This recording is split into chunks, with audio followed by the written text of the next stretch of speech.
আচ্ছা, কিভাবে রিভিউ দিতে হয় এখানে, এই এটা হচ্ছে একটা বায়ারের রিভিউ এর জন্য নিয়মিত অর্ডার করে।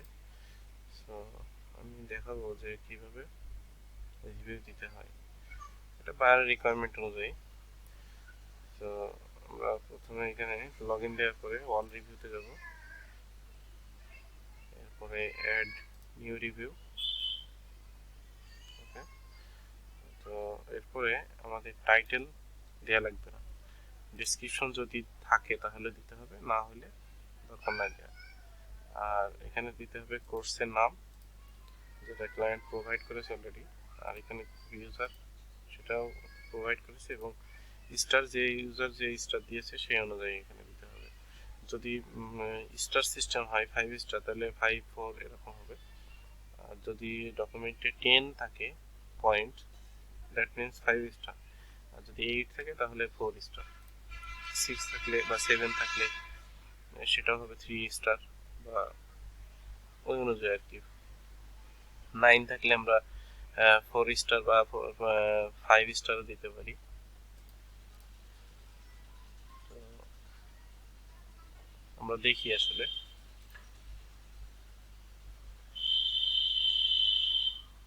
এখানে, এটা হচ্ছে একটা কোর্স, এবং এই কোর্সের ইউজার নেম হচ্ছে, রিভিউ আছে একটা, এটা কিন্তু রিভিউ ইউজার না, এটা জাস্ট পেজ। সো এটা হচ্ছে ইউজার, এবং কমেন্ট বা স্টার হচ্ছে এখানে 10 আছে। সো এটা 10 অর্থাৎ 5 স্টার। এটা হলো ডেসক্রিপশন, এটা হলো ইউজার। সো ডেসক্রিপশন থাকলে দিব, না থাকলে দিব না। আমরা এটা দিয়ে এখানে সার্চ দিব, সরি ইউজার, মেসেজ লেখাটা উঠাই দিচ্ছি। এই অংশটুকুর সাথে এই ইমেইলের মিল আছে। সো এইটা আমাদের সিলেক্ট করতে হবে, ঠিক আছে। তো ইউজারের প্রথম কিছু লেটার আমরা টাইপ করলেও চলে আসে, ঠিক আছে।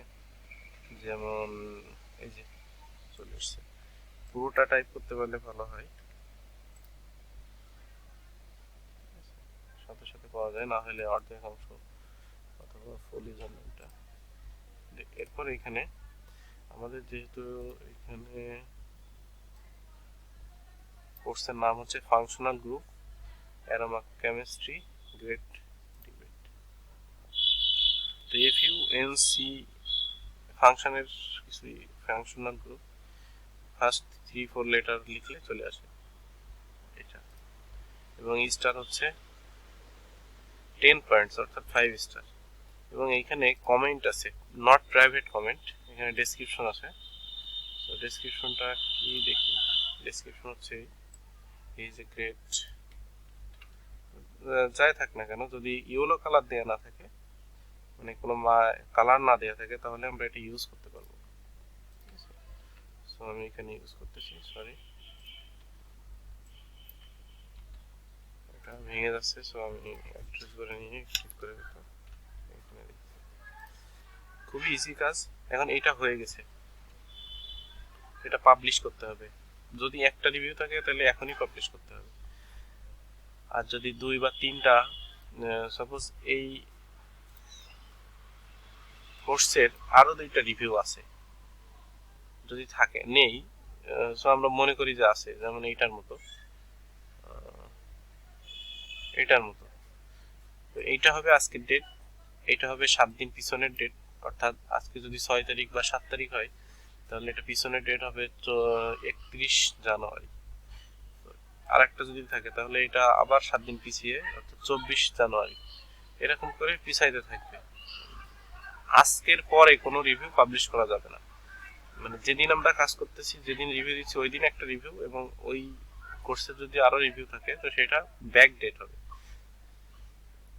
আর এখানে যত ইয়েলো কালার আছে, যেমন এটা ইয়েলো কালার আছে, এটা আমরা ব্যবহার করতে পারবো না, এটা রিভিউ দেওয়া যাবে না। তারপরে একটা আছে, এটা রিভিউ দেওয়া যাবে না। বাট এইখানে ডেসক্রিপশনে যে ইয়েলো কালার এইটুকু আছে, তার মানে এইটুকু আমরা ব্যবহার করা যাবে না। বাট এই যে ভেরি গুড টক, এটা ব্যবহার করা যাবে। এটা কারণ এটা কালার করা নাই।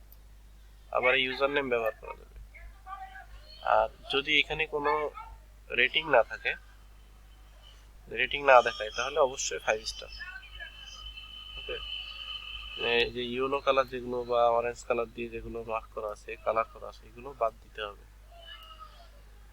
এই ইউজার নেমও বাদ যাবে, মানে এই পুরো টোটাল লাইনটাই বাদ। আর এইখানে আমরা ইউজার নেম ব্যবহার করব, রিভিউ দিব, বাট এই ফুল টেক্সট ব্যবহার করব না, অনলি এইটুকু। মনে হয় আপাতত ক্লিয়ার হয়েছে।